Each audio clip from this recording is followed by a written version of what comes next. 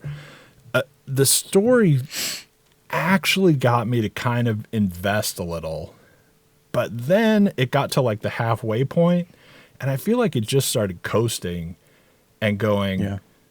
Here's the Here thing we that are. happened. See Here's what we're another, doing? this Yeah. happened too. And I'm like, oh, well, okay, but now it's not interesting anymore, right? Yeah. Like it's, Right. you're not, at first it was like, pull me along, tell me a story. Yeah. Now all of a sudden it's like, I don't know, it was like a one step removed from just Right. being a documentary Yeah. kind of a deal, where it was just kind of like laying out the things that happened. And I'm like, okay. I can see that, You know? and that also happens with something that's serious, like Walk the Line.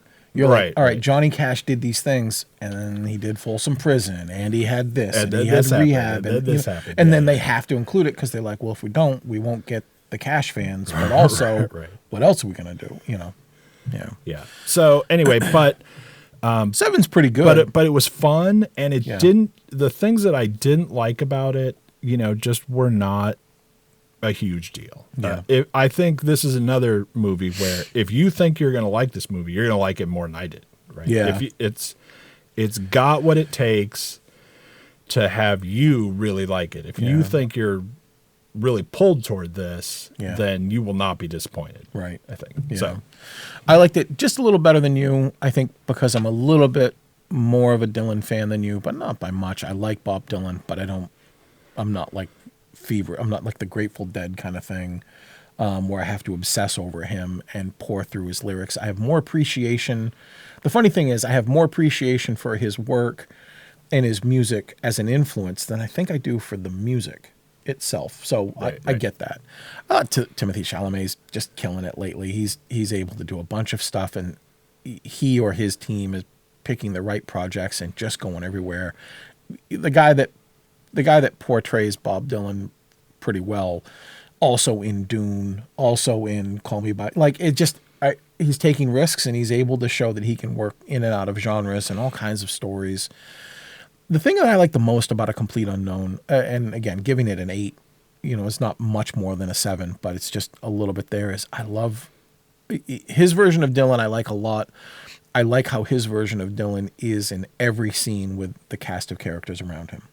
So whether it's girlfriends, exes, managers, other musicians, competitors, allies, like it's just fun to watch him be the oil in the water against right, everybody. right.